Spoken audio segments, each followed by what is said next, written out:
Hola, muy buenos días o buenas tardes o buenas noches, dependiendo de la hora a la que esté viendo este video. Mi nombre es Jean Pablo Castro Ruiz, soy estudiante de la especialidad de bacteriología médica y hoy voy a hablarles acerca del tema del abordaje de la vulvovaginitis por cándida y acerca de la importancia de todas estas candidiasis. Esta es una presentación para el curso de Seminario de Bacteriología Médica 1, entonces vamos a empezar. Bueno, antes de empezar cualquier presentación, tengo que mencionarles acerca de esta alerta emitida por el Laboratorio de Micología Médica del Centro Nacional de Referencia de Bacteriología el año pasado, la cual habla de una elevada presencia de aislamientos resistentes a soles en candidiasis vulvovaginales del periodo de tiempo junio de 2022 a octubre de 2023 en nuestro país. Esta alerta la emiten porque de 14 aislamientos analizados, 11 aislamientos presentan resistencia a soles. Y eso es un problema de salud pública, importante, dado que los azoles es la principal línea de tratamiento que tienen para este tipo de candidiasis. Entonces, eso es como para contextualizar un poco de que ya en nuestro país se presentan fenotipos de resistencia, fenotipos que se han presentado ya internacionalmente en otros países y continentes y que ya lo estamos viendo como un problema de salud pública aterrizado en nuestra realidad. Entonces, una vez dicho esto, pasemos adelante. Entonces, el programa de la presentación va a estar dividido en 4. Primero voy a hablar un poco de lo que es la levadura como tal, la cándida y aspectos microbiológicos básicos que tenemos que tomar en cuenta. Después voy a hablar un poco de qué son las candidiasis, lo que es la definición, la epidemiología, la transmisión y la patogenia, esto para contextualizar un poco la infección. Y después vamos a aterrizar en la vulvovaginitis y vamos a hablar de características generales, fisiopatología, el diagnóstico y el tratamiento. Y una vez visto todo esto, vamos a ver que la principal línea de tratamiento, como ya se mencionó, son los azoles. Entonces voy a hablar un poquito de lo que son los azoles, y una pincelada de historia, características generales, los mecanismos de resistencia, de cómo actúa Cándida contra estos antimicóticos y cómo deberíamos hacer no solo la vigilancia en el laboratorio para estar pendientes de estos fenotipos de resistencia. Por último, las conclusiones finales. Entonces, bueno, para hablar un poquito de Cándida y de aspectos microbiológicos, es un género que comprende más de 200 especies, sin embargo, solamente 50 tienen un interés médico. Y de estas 50 sobresalen 8, que son las más frecuentes, donde la principal es Candida albicans, que se encuentra entre un 40 a un 85% de los aislamientos de las candidiasis. El género Candida como tal se encuentra dentro de la familia Saccharomycetae, aunque ya casi vamos a ver un detallito. Estas son levaduras que no producen pigmentos melánicos y su forma puede variar según la especie en globosas, ovoides, elípticas o cilíndricas. Su reproducción sexuada o anamórfica se da por blastoconidias y la mayoría de las especies patógenas van a formar pseudohifas e hifas verdaderas con excepción de Anacaziomyces glabrata. Esta última especie es la que previamente se conocía como Candida glabrata. De hecho, a nivel filogenético, Candida glabrata se ubicaba como la cándida más cercana a los Saccharomyces. Sin embargo, ahora ya se agrupa como un género totalmente diferente y se habla de ella como Anacaziomyces glabrata. Sin embargo, a efectos clínicos todavía se agrupa como si fuera una candidiasis. Ahora, para hablar acerca de los cultivos de cándida, bueno, entre cada una de las especies son similares y se van a desarrollar o se pueden desarrollar en diversos medios como saurodextrosa, papa dextrosa o extracto de levadura agar, así también como en medios por aislamiento bacteriano como el agar sangre o el agar chocolate. El promedio de crecimiento de estas colonias es de 2 a 3 días con una temperatura entre 25 a 28 grados, con algunas especies siendo termoresistentes. La mayoría va a formar colonias cremosas, limitadas, planas, opacas, en ocasiones rugosas o surcadas de color blanco o blanco amarillento, con algunas excepciones, como se puede mencionar Candida guillermondi, la cual tiene colonias color rosa pálido. Todas las especies patógenas oportunistas de Candida van a poder presentar pseudohifas largas, ramificadas, con pequeños o con grandes cúmulos de levaduras, exceptuando en la Anacaziomyces glabrata, como se mencionó en la diapositiva anterior. Además, va a haber especies que van a poder formar el micelio verdadero, desarrollando tubos germinativos o filamentos cortos entre 2 a 4 horas a 37 grados centígrados en suelo humano o medios con glucosamina. Y esta va a ser una prueba que va a diferenciar a Candida albicans y Candida dubliniensis de todas las demás. Entonces, una vez ya tenemos los aspectos microbiológicos básicos de Cándida, ahora vamos a hablar de lo que es la candidiasis. ¿Qué es esta enfermedad? Es una micosis causada por diversas especies de levaduras oportunistas del género Candida y predominantemente Candida albicans. Va a presentar una gran variedad de cuadros clínicos, se va a poder presentar sobre todo en mucosas, boca, vagina, etc., piel, uñas, inclusive de manera sistémica y de manera muy excepcional en órganos como pulmones o intestino.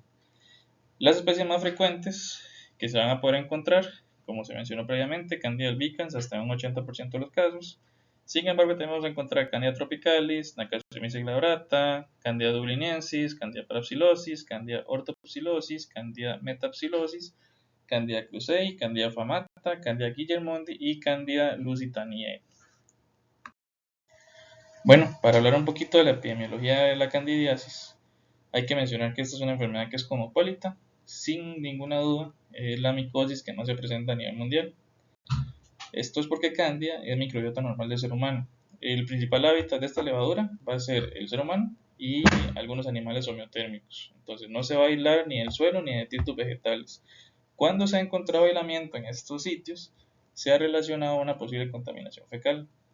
Entonces, diversas especies de Candida van a ser componentes de la microbiota del ser humano y se van a presentar desde los primeros días de nacimiento y van a tener una gran predilección por las mucosas. Se van a encontrar en tracto gastrointestinal y tracto respiratorio superior hasta un 40-50%. Van a habitar boca, laringe y faringe y el número en estos sitios va a poder incrementarse por múltiples factores, algunos tan sencillos como la simple falta de ácido bucal. El estómago como tal no va a ser aprofitado por esta levadura porque va a presentar un pH muy ácido que ronda entre 1 a 3.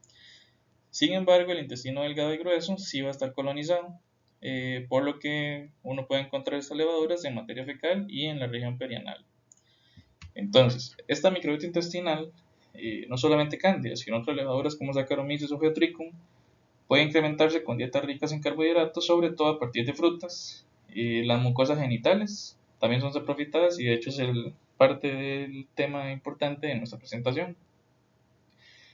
En el hombre es menos frecuente, se va a encontrar, si acaso, de un 0 a un 10% en mucosas genitales. Sin embargo, en la mujer, por la condición anatómica de la vagina, tanto Candida albicans como especies no albicans de Candida van a habitar en equilibrio con otros microorganismos como los lactobacilos.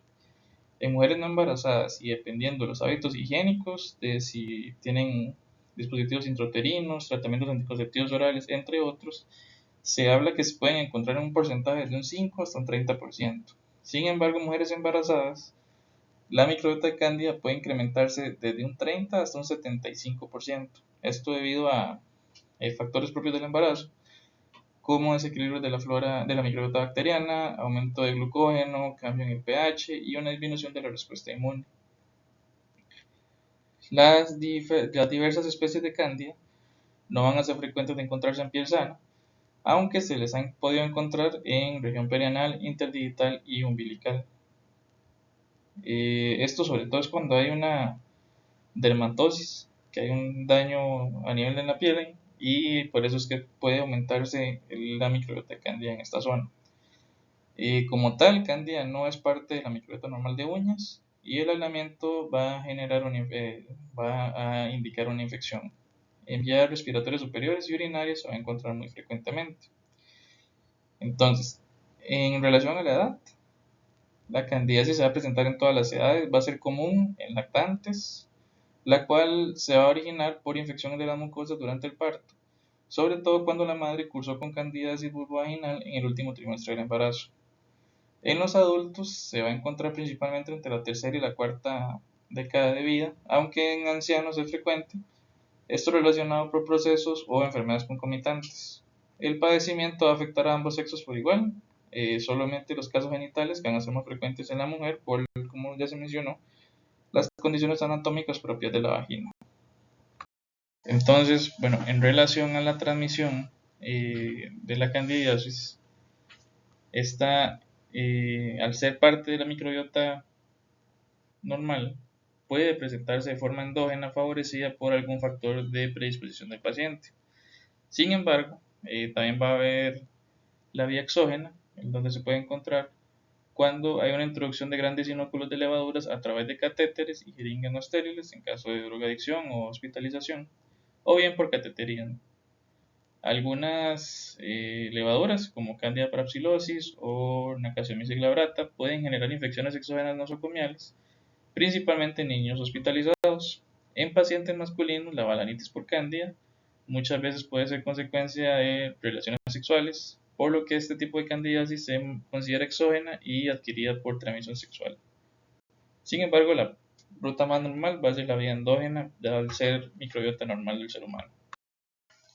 Entonces, para hablar un poquito de la patogenia de las candidiasis, tenemos que recordar que estas levaduras son patógenos oportunistas, por lo tanto, forzosamente necesitan que haya una serie de factores predisponentes en el hospedero para ellas poder realizar a cabo su actividad patogénica.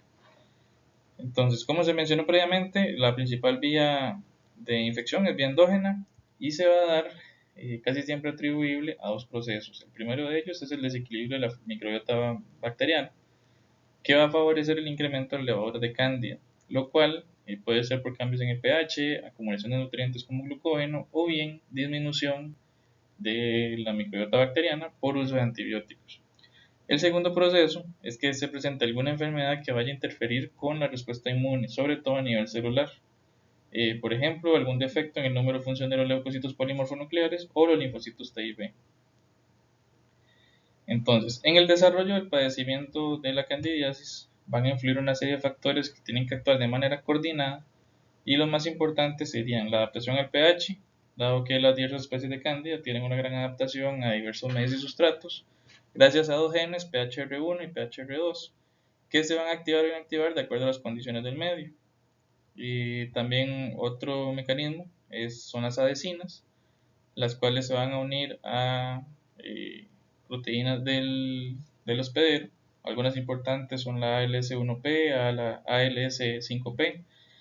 También van a haber presencia de enzimas, que se han reportado que son factores de virulencia de Candida, principalmente queratinasas, peptidasas, hemolicinas, proteasas y hialuronidasas. Entonces, también Candida va a tener la capacidad de tener una transición morfológica, que es la capacidad de las levaduras de cambiar morfológicamente de un blastoconidio a una pseudohifa o una hifa, estimulado por condiciones ambientales y se considera que es uno de los principales factores de patogenicidad de estas levaduras. También van a poder realizar un switch fenotípico, entendiendo esto como la capacidad de las levaduras de hacer grandes cambios fenotípicos como diferencias en la macromorfología colonial y cambios en la antigenicidad con un aumento o disminución de producción de enzimas y toxinas. Esto como una manera estratégica del agente frente a las diferentes células que va a atacar. Y por último, la formación de biopelículas o biofilm, la cual va a ser una comunidad de microorganismos adheridos en una superficie que van a permanecer unidos con fuerza por sustancias poliméricas secretadas por ellos mismos. Entonces les da una capacidad defensiva y una mayor persistencia y resistencia a ataque de antibióticos y antimicóticos. Entonces, en el caso de las candidiasis mucocutáneas, ahí es donde tenemos la candidiasis genital, que es a lo que vamos a aterrizar ya casi. Y vamos a ver que la candidiasis vulvovaginal va a necesitar de factores predominantes de riesgo, la presencia de anticonceptivos orales, embarazo, diabetes mellitus, uso de corticosteroides sistémicos o uso de antibióticos. Esto por todo lo que les acabo de mencionar, para que se logre dar esas condiciones ambientales para que la levadura pueda generar su mecanismo de acción patógeno. Ok, entonces ahora para ya aterrizar en el tema de la presentación como tal, vamos a hablar de la candidiasis vulvovaginal. Entonces, esta se va a hablar que es la infección más frecuente, más recurrente y molesta que va a afectar el aparato genital de la mujer. Aproximadamente el 50% de las vaginitis van a ser causadas a este agente, a estas levaduras. Por lo general va a ocurrir en edad reproductiva. Sin embargo, no discrimina la edad. Se puede encontrar niñas recién nacidas, lo cual se le va a poder atribuir a los altos niveles hormonales que van a estar heredados de la madre y a la colonización de las mucosas durante el parto. Además, se puede presentar en la pubertad, de igual forma, por el mismo cambio hormonal que se presenta, En mujeres adultas ancianas se puede presentar, sin embargo, se atribuye a enfermedades o a procesos concomitantes como diabetes o anticoterapia que vayan a dejar las condiciones ideales para una posible infección. En mujeres embarazadas se va a encontrar de entre un 20 a un 60%. Dado que por el mismo estado del embarazo se van a presentar diversos cambios fisiológicos, como los puede ser eh, elevados niveles de glucógeno, que al degradarse van a provocar un cambio en el pH, inmunosupresión propia del embarazo, y además niveles altos de estrógenos y progesterona, como las estructuras orgánicas que les presento acá en la diapositiva, los cuales se han comprobado que tienen receptores específicos para cándida. Entonces, esta última condición va a explicar por qué la candidiasis vaginal se va a poder manifestar en etapas premenstruales y en pacientes que emplean anticonceptivos orales. Se estima que el 75% de las mujeres van a tener por lo menos un episodio de candidiasis vulvovaginal en la vida, y entre el 40 al 45% van a tener 2 o más episodios. Ok, la candidiasis vulvovaginal va a aparecer con un abundante exudado blanquecino, una leucorrea, que va a ser espeso, grumoso y no fétido. La mucosa, por lo general, se va a encontrar eritematosa, inflamada, y las pacientes van a referir un intenso prurito y un ardor vulvar y dispareunia. Cuando el cuadro se hace crónico, la leucorrea tiende a desaparecer y solamente queda el eritema y el ardor. Entonces, es posible que el cuadro vaya a afectar el cuello uterino y se pueda extender a labios mayores y menores, o bien inclusive a región inguinoplural. Por los pocos van a ser los casos que vayan a diseminar a tracto urinario. Entonces, con esta enfermedad se tiene que hacer un diagnóstico diferencial por infecciones como tricomonas vaginales, Gardnerella vaginalis, Neisseria gonorrhoeae y vaginosis bacteriana. Además, se habla que si se suma el diagnóstico más el tratamiento más las incapacidades laborales, aproximadamente este tipo de enfermedades causa más de $1 billón al año en pérdidas en Estados Unidos. Predominantemente, la candidiasis vulvovaginal va a estar causada por Candida albicans, con una prevalencia que inclusive puede llegar hasta un 85 o 95%.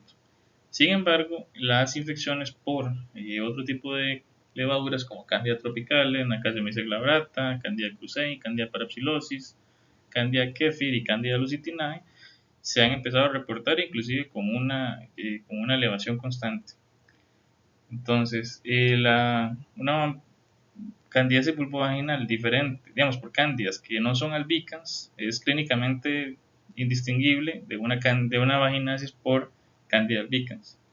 Sin embargo, estas candidiasis por Candida no albicans usualmente ofrecen una mayor resistencia al tratamiento. Sobre todo, se puede hablar de que Acaricomyces glabrata causa muchas veces candidiasis recurrente vulvovaginal. Entonces, vamos a hablar un poquito de la clasificación de las candidiasis vulvovaginales. Como ya lo mencioné, la mayoría de mujeres va a presentar algún episodio en la vida.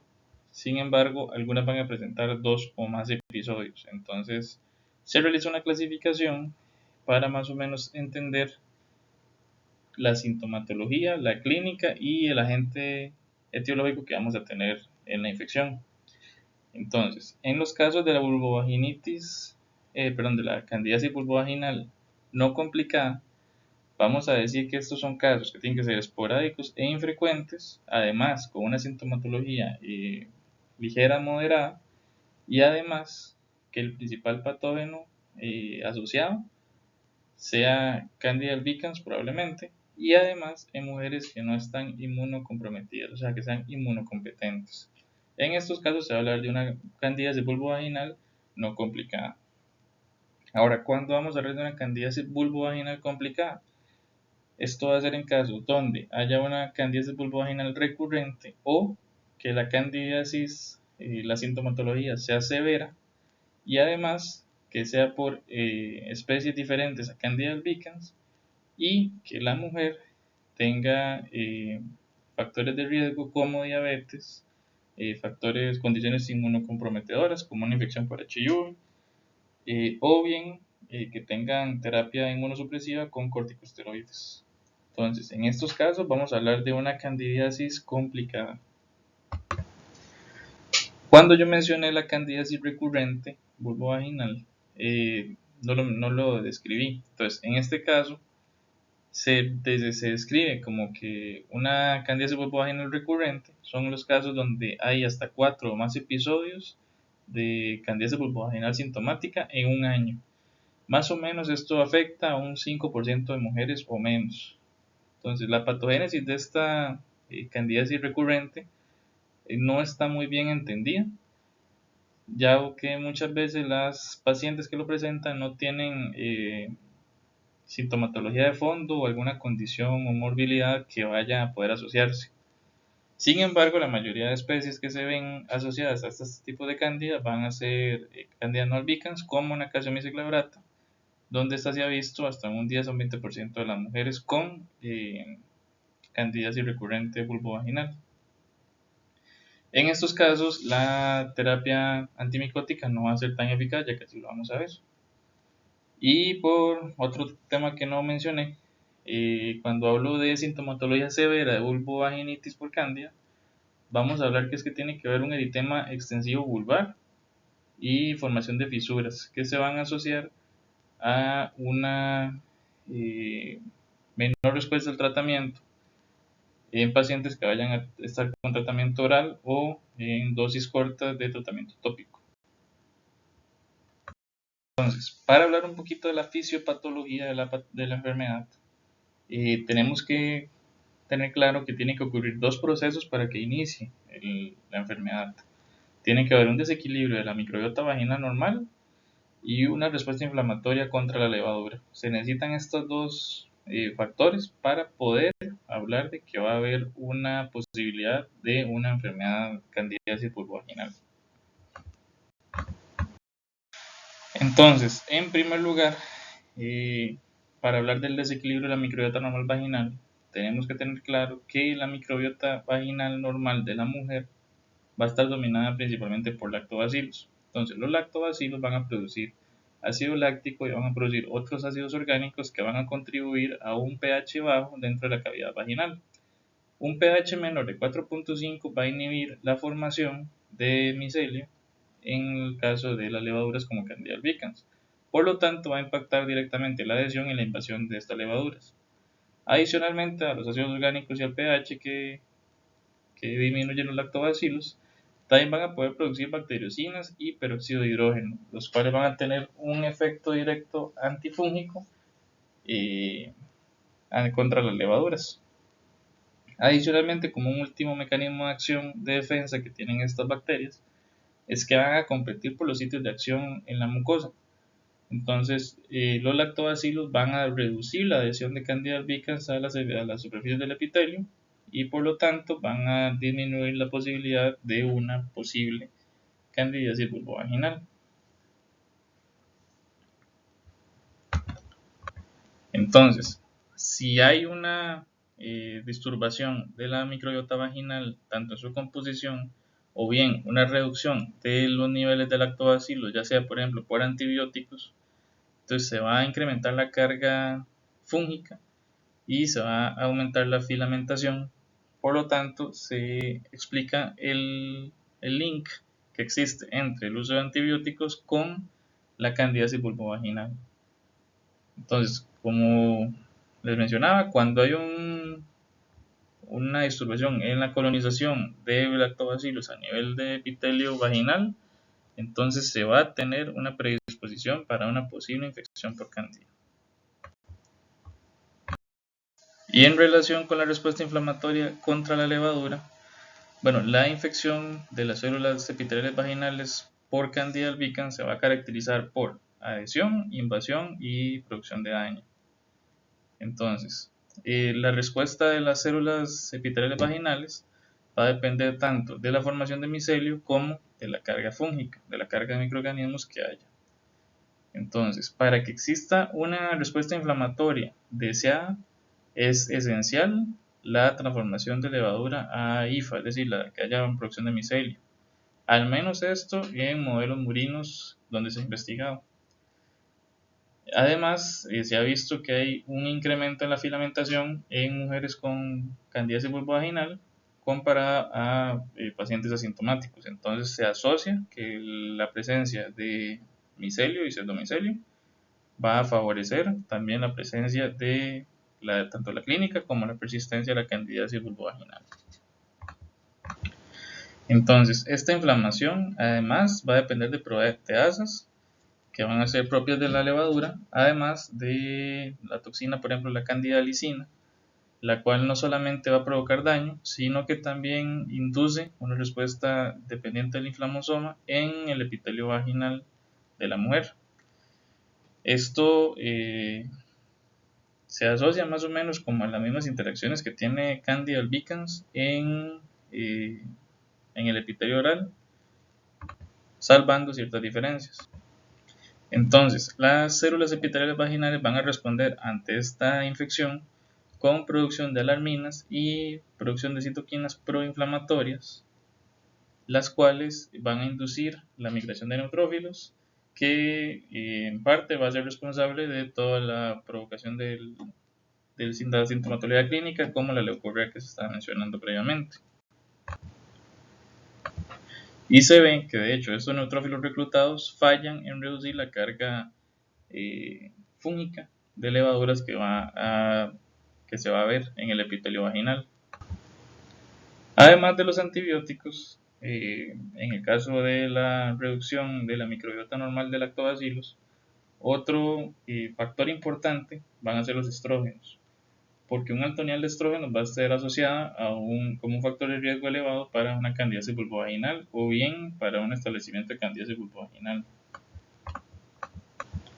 Esto porque los estrógenos van a provocar efectos múltiples en las levaduras en cándida como tal, donde la van a fomentar y a facilitar la colonización por parte de la cándida en el epitelio, a la vez que va a reducir la respuesta inflamatoria celular y del ambiente vaginal como tal. Entonces, por ejemplo, se van a encontrar diferentes actividades que van a estar asociadas a los estrógenos, por ejemplo, en relación a las levaduras, interacciones con receptores citosólicos de Candida albicans, la influencia que tiene para, digamos, la presencia de estradiol o estrógeno van a influir la transición de levadura a IFA. Además, va a incrementar la expresión de la producción de bombas de flujo relacionadas a Candida y va a regular chaperoninas, que van a favorecer tanto el crecimiento como la resistencia al estrés de la levadura. Esto en relación con la Candida. En relación con el hospedero, los estrógenos van a aumentar el nivel de glucógeno, lo que va a favorecer el crecimiento de hongos a través del metabolismo de la glucosa. Además, va a inducir una queratinización parcial de la superficie epitelial, lo que va a favorecer la adherencia de las levaduras y posible producción de biofilm. Además, va a regular receptores acerca de la expresión, regula la expresión de receptores en las células epiteliales vaginales relevantes para defensas contra cándida. Además, va a modular la respuesta a través del factor nuclear potenciador de las cadenas ligeras de capa de las células B activadas. Va también a disminuir la respuesta TH17 y va a regular la expresión de receptores IgG en neonatos, los cuales por eso puede ser asociado a infecciones en pacientes recién nacidos. Entonces, todo lo que les mencioné previamente en estas últimas dos diapositivas lo vamos a ver reflejado en esta imagen. Entonces, en la imagen de la derecha vamos a ver donde dice que es un estado comensal de tolerancia, donde va a poder vivir todo mundo tranquilo, los lactobacillus, la cándida, las células epiteliales del epitelio queratinizado, todo está en orden. Sin embargo, cuando hay una reducción de lactobacillus, hay micelio invasor y además, dado a esto, las células epiteliales vaginales secretan alarminas y citoquinas que van a reclutar los neutrófilos, los cuales no van a poder controlar la infección y a la vez hay presencia de estrógenos asociados, se va a ver la sintomatología de la candidiasis vulvovaginal y la implantación de la enfermedad. Entonces, para hablar del diagnóstico de la candidiasis vulvovaginal, vamos a ver que en casos ya tanto de vulvovaginitis, de candidiasis vulvovaginal no complicada como complicada, el diagnóstico tiene que ser clínico, por presencia de disuria externa, prurito vulvar, dolor, inflamación y enrojecimiento, además de ciertos signos como edema vulvar, fisuras o escoriaciones y un flujo vaginal espeso y cuajado. Adicionalmente, en el laboratorio podemos recibir un hisopado vaginal al cual se le puede realizar un examen directo, tanto en solución salina como KOH o bien hacer una tinción de grano. Entonces, el KOH se recomienda el 10%, y esto es porque va a mejorar la visualización de las levaduras y de los micelios al alterar el material celular que podría oscurecer la levadura o las pseudohifas. Entonces, en la buena teoría, a cualquier mujer con sintomatología de candidiasis vulvovaginal o alguno de los signos mencionados, se le debería realizar una preparación en KOH, y en caso de que se encuentre estas estructuras que te he mencionado, de las levaduras y el micelio, pensar en brindarle un tratamiento. En aquellas personas, digamos, pacientes que tengan un examen directo negativo, ya se considera entonces hacer un cultivo vaginal. Igual, se realiza el cultivo, esté o no positivo el examen directo, dado que el cultivo es el estándar de oro. Y recordemos que en caso de candidiasis vulvovaginal no complicada, el principal agente etiológico que se va a encontrar es Candida albicans. Entonces, este es el agente que vamos a buscar.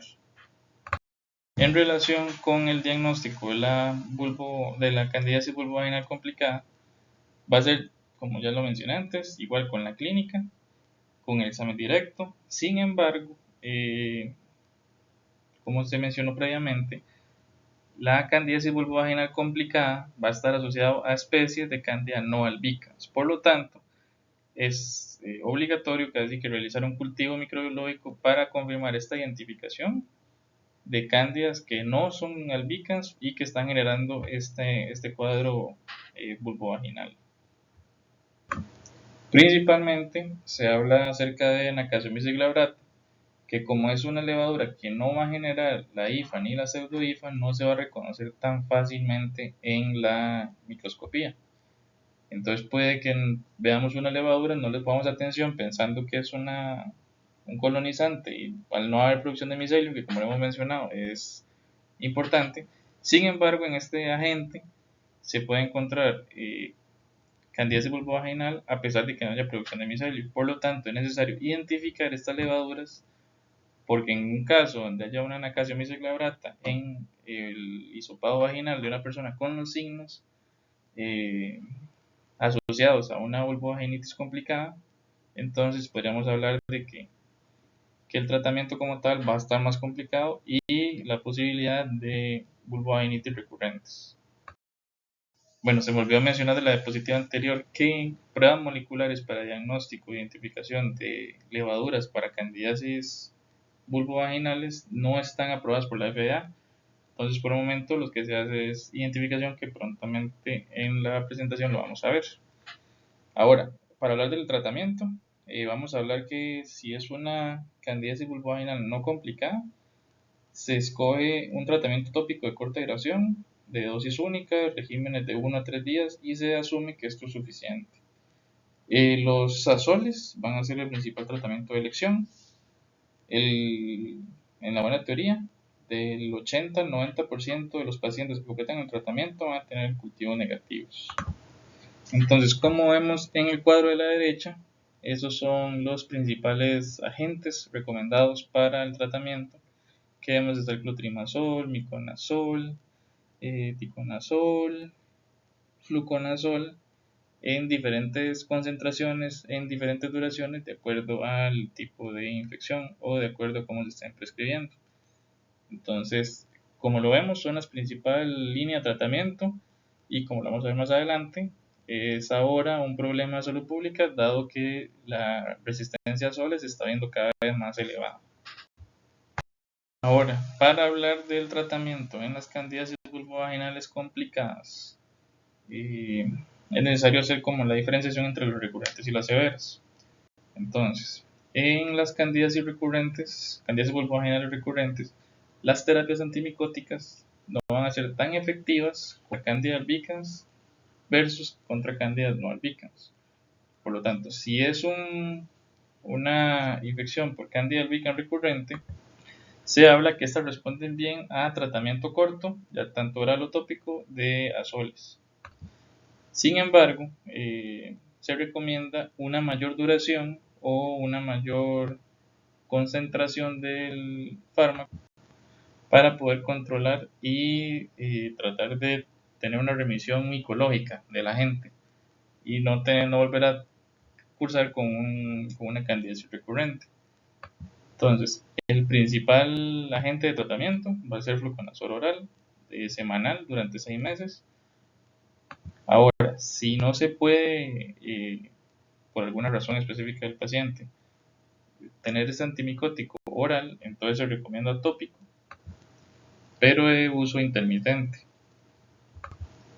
Sin embargo, se habla de que posiblemente 30-50% de las mujeres que han tenido una candidiasis recurrente van a volver a tener una vez pierdan la terapia de mantenimiento con los agentes tópicos.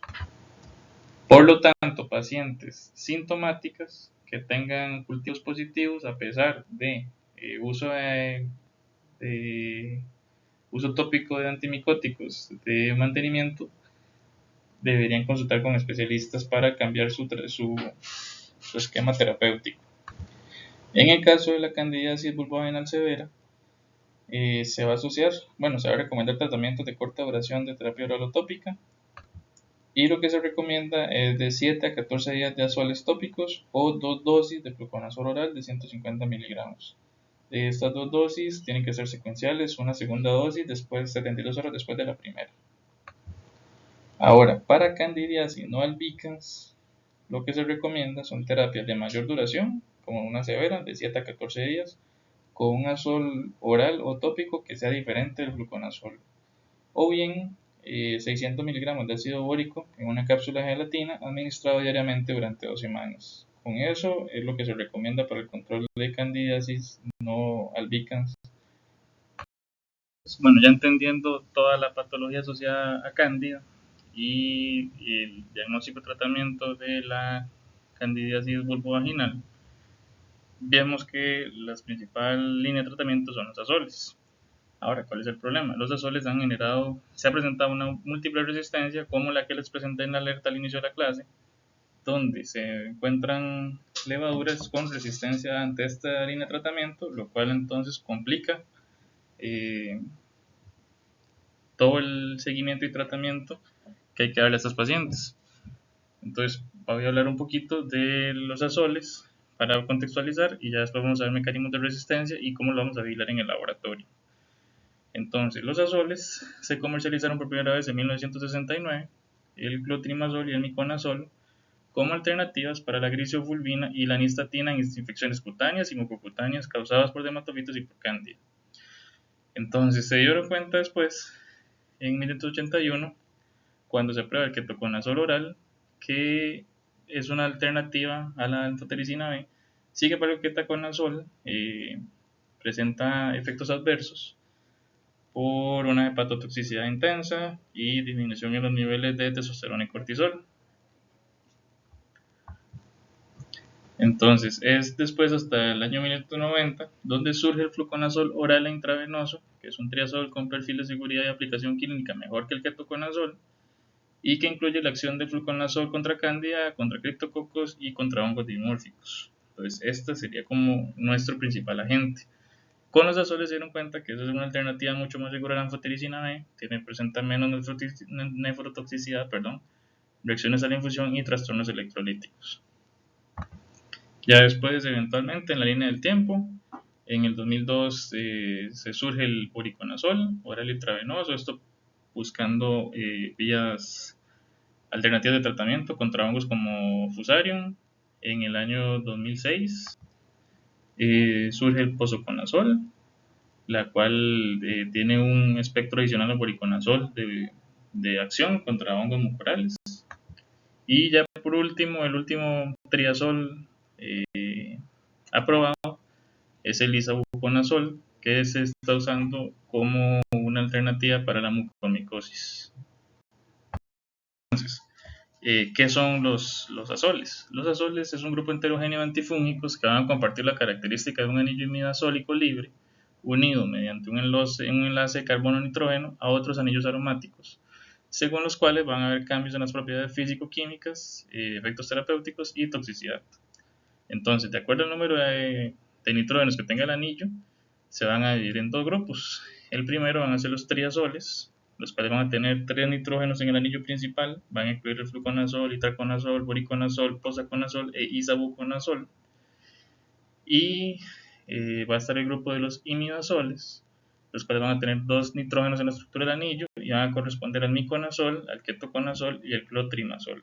Entonces, estos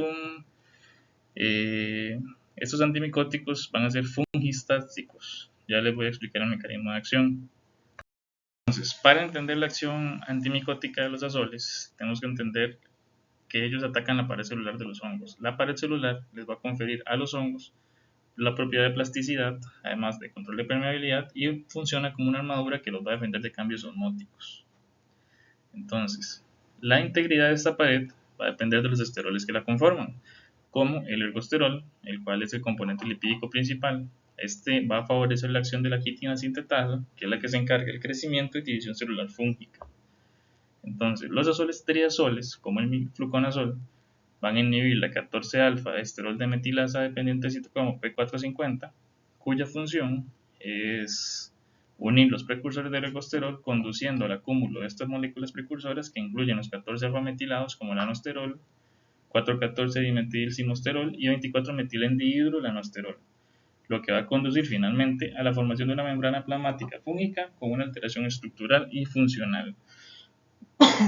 Adicionalmente a esto, la inhibición general de la 14-alfa-esterol de metilasa, los azoles van a intervenir en la sección de otras enzimas que van a promover la formación de simosterol y escualeno, en el caso del boriconazol, que todavía no está muy bien identificada exactamente el mecanismo de acción.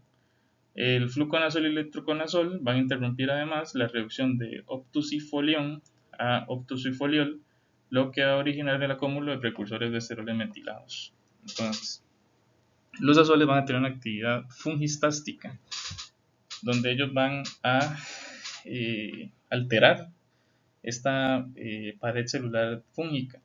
No es una actividad fungicida como tal. Por lo tanto, ellos simplemente van a limitar el crecimiento y proliferación de los hongos. La actividad fungicida sería como la consecuencia ante esta membrana alterada, que va a haber poros, que va a haber salida de electrolitos, que va a haber pérdida de estabilidad, no se va a haber replicación celular, y ahí es donde ya hay una actividad fungicida. Sin embargo, ellos como tal son actividad fungistástica. En esta imagen vamos a ver lo que les mencionaba, cómo los azoles van a inhibir a esta enzima, la alfa-14 esterol dimetilasa, la cual va a impedir la cual no va a permitir entonces que los precursores de ergosterol como el anosterol vayan a poder sintetizarse en ergosterol, y entonces se van a acumular todos estos precursores, no va a haber ergosterol adecuado en la pared celular de los hongos, por lo tanto la pared, la membrana va a estar alterada, y es ahí donde viene la acción fungistástica del antimicótico. Entonces ahora tenemos, ya sabiendo el mecanismo de acción del fármaco, vamos a ver el mecanismo de resistencia que tienen los hongos. Entonces se han investigado que hay un aumento en la resistencia gracias a un incremento intracelular del ergosterol o la mutación del ERK11, que es el gen donde está codificada la 14-alfa-esterol de metilasa. Una proteína mutada no va a tener sitio blanco de acción del fármaco, por lo tanto no va a hacer la acción antimicótica deseada. Además, la inactivación de la C5 esterol desaturasa, ERK3, lo que conlleva a una reducción de los esteroles tóxicos cuya toxicidad puede resultar en un arresto del ciclo celular. Por lo tanto, el siguiente, la activación de UPC2, que es un regulador global de la biosíntesis de esteroles, lo que va a aumentar la síntesis de ergosterol para la pared de los hongos. Y por último, una activación de una bomba de flujo, CDR1 o MDR1, que va a eliminar todo el fluconazol intracelular presente y va a evitar la acción deseada. Acá en esta diapositiva vemos un resumen de los mecanismos de resistencia para una tolerancia o resistencia a fluconazol. Entonces vemos los que le mencioné previamente: la mutación en el ERG11, un incremento en el ergosterol, una inactivación del ERG5, por lo tanto no hay esteroles tóxicos, la UPC2, que va a aumentar la síntesis del ergosterol. Todo esto me va a generar una tolerancia, porque entonces no voy a tener el efecto deseado nocivo para el hongo. La membrana celular del hongo va a estar con los suficientes ergosteroles deseados, y entonces no va a verse afectada de la forma que deseo afectarla como tal. Eso también lo vamos a ver reflejado en la siguiente diapositiva. Acá vemos del lado izquierdo una levadura fluconazol sensible, donde va a tener las bombas de flujo CDR, MDR1 en menos expresadas, donde va a haber una unión del ergosterol con el ERG11, por lo tanto se viene se cumple, digamos, lo que hablábamos de que va a inhibir la alfa, la 14 alfa esterol de metilazo. En el lado de la derecha, más bien tenemos una levadura fluconazol resistente, tenemos una sobreexpresión de las bombas de flujo CR1 y MR1. Vemos además una sobreexpresión del ERG11 o un posible ERG11 mutado. Entonces el fluconazol no va a tener el mismo mecanismo de acción deseado. Y entonces aquí es donde vemos cómo inicia un proceso de resistencia ante el antimicótico y de cómo el fármaco no va a tener la acción que nosotros queremos que tenga para contrarrestar los efectos nocivos de la levadura. Esta diapositiva la presento porque cuando estuve investigando los mecanismos de resistencia a los azoles, una de muchos papers se habla de que entonces hay que empezar a utilizar equinocandinas como un posible tratamiento alternativo. Sin embargo, nada más les presento que ya se está hablando de una resistencia a heterocandinas por parte de las levaduras, por un proceso donde hay una población fenotípicamente resistente que va a poder proliferar a una alta concentración de las equinocandinas, por lo que va a llevar a una falla de tratamiento terapéutico. Esta subpoblación se pudo replicar, translocar a tejido profundo y causar enfermedad sistémica.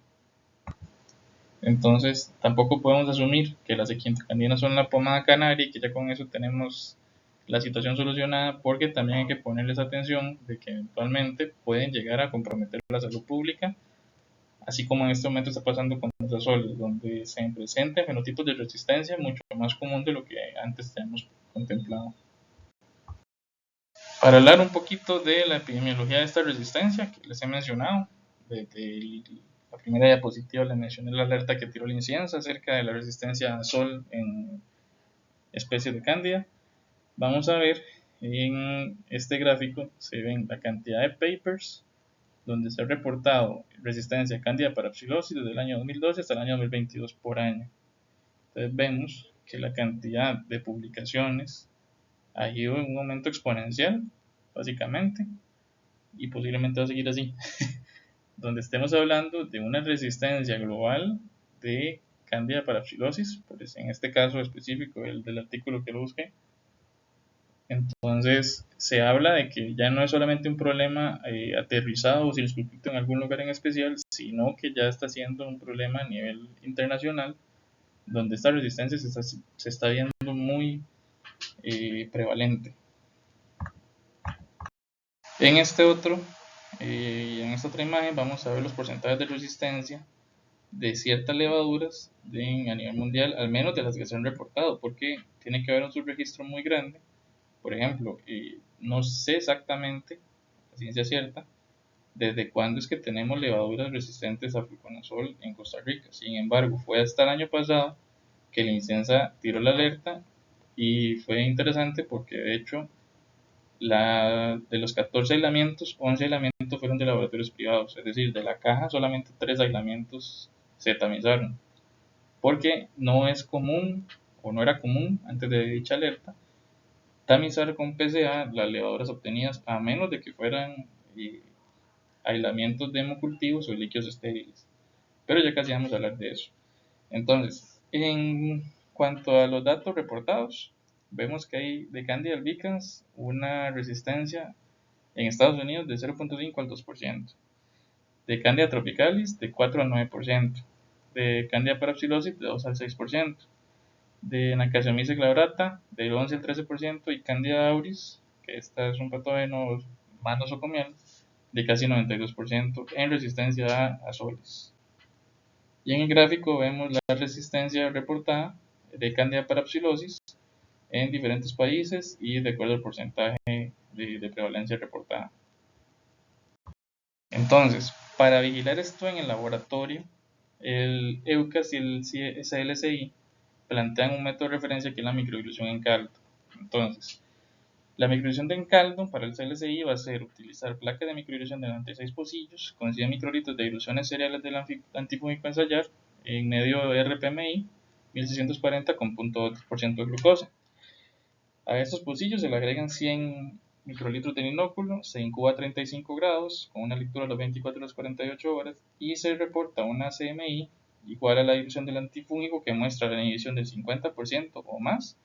Esto en caso de fluconazol y traconazol. Si estuviéramos midiendo anfotericina B, por ejemplo, es la inhibición del 100%. El EUCAS habla de placas de microdilución de 96 pocillos con 100 microlitros de diluciones seriadas del antifúngico, mismo medio que el del CLCI. Igual se agregan 100 microlitros de inóculo, se incuba 35 por solamente 24 horas y se determina por método espectrofotométrico a partir de la densidad óptica de 405 nanómetros cada uno de los pocillos en el lector de microplacas. Entonces la CMI, concentración mínima inhibitoria, va a ser la concentración del fármaco que va a causar el 50% de la inhibición del crecimiento para fluconazol e itraconazol. En anfotericina B, por ejemplo, es del 100%. A nivel de Costa Rica y los laboratorios clínicos, donde la mayoría trabajamos, es muy difícil pensar en un método de microdilución para poder tamizar la sensibilidad a los antimicóticos en levaduras. Entonces, la ventaja es que tenemos el Vitek 2, el cual es el método comercial automatizado que más se encuentra menos en laboratorios de la caja. El Vitek 2 de bioMérieux va a permitir la identificación de la levadura a nivel de especie y además puede determinar la concentración mínima inhibitoria en paralelo. Para esto se utiliza la tarjeta AST-YS01, la cual va a medir anfotericina B, fluconazol, puriconazol y flucitocina, a menos de antimicóticos que nos importen. También caspofungina y no recuerdo exactamente el otro más. Entonces, ¿qué es lo que es esta tarjeta? Es una versión miniaturizada de la técnica de doble dilución utilizada para determinar la concentración mínima inhibitoria en metodologías de microdilución. Entonces, se va a determinar el crecimiento en los pocillos basado en la atenuación de la luz por el escáner óptico. Tiene una duración media de 12 a 14 horas y en el 2006 fue aprobada por el FDA como el sistema para detección de resistencia a fluconazol. En esta diapositiva vemos un trabajo publicado donde se compara el sistema Vitek 2, el GIST-1, un e-test y los medios de referencia CLCI y EUCAS y se compara mediante el porcentaje de acuerdo esencial, Essential Agreement. Entonces, habla de que la relación que existe entre lo que se reporta en el Vitek y en el EUCAS y en el Vitek y el CLCI son números altísimos de más del 97.5%. Entonces estamos hablando que correlaciona muy bien la metodología que tenemos disponible en los laboratorios con la metodología de referencia que hablan docentes CLCI y EUCAST. De igual forma, en ese otro trabajo se realiza un estudio similar, simplemente utilizando más especies de cándida, tanto albicans, tropicalis, crucei, parapsilosis y Nacasaomyces glabrata, donde comparan igualmente la sensibilidad y la resistencia a los antimicóticos usados, por ejemplo en el fluconazol o anfotericina, y encuentran resultados muy congruentes entre sí, con diferencias mínimas, por lo cual se habla de que la tarjeta del Vitek AST-YS01 tiene muy buen rendimiento a la hora de poder identificar estas sensibilidades o resistencias. Como les mencionaba antes, previamente esta tarjeta únicamente se utilizaba, al menos a nivel de la caja, para tamizaje de levaduras en líquidos estériles o hemocultivos. Sin embargo, cuando el Inciensa tira la alerta el año pasado, de la mano envía también otro documento el cual habla que no hay ningún impedimento técnico a la hora de poder realizar la PSA en levaduras en cualquier otro tipo de sitio anatómico que no fuera hemocultivo o líquido estéril.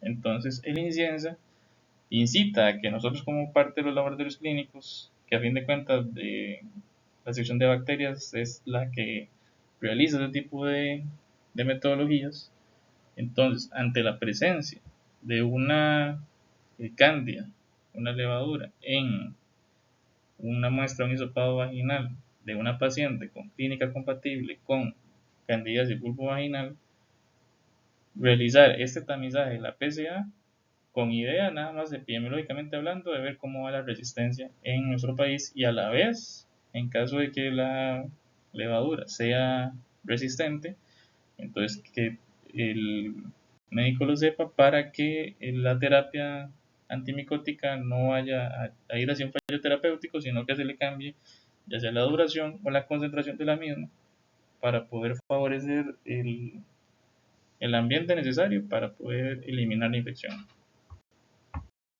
Ya para terminar, bueno, la candidiasis vulvovaginal es una infección superficial causada predominantemente por levaduras del género Candida, que se va a acompañar de sintomatología específica, por lo que se tiene que realizar un diagnóstico clínico unido a aislamientos en el cultivo de laboratorio y, se me olvidó ponerlo aquí, al examen directo. La resistencia a soles, principalmente el fluconazol, es una realidad que cada vez se reporta más frecuentemente a nivel internacional y es un problema de salud pública por la facilidad que teníamos antes de uso del fluconazol como método de primera línea, que ahora ya no podemos usar tan sencillo.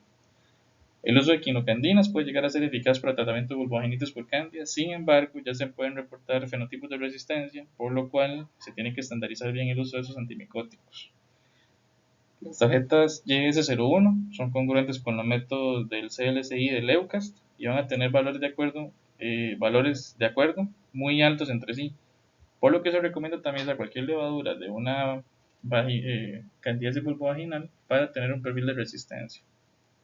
Ahora, creo que este es el punto con el que tenemos que cerrar la clase. No todos los aislamientos de cándida en una muestra vaginal tienen que ser tratados con antimicótico, por el alto porcentaje que existe de cándida como colonizante, por lo cual cualquier paciente que tenga una clínica compatible, ese es el paciente al cual tenemos que buscar el tratamiento.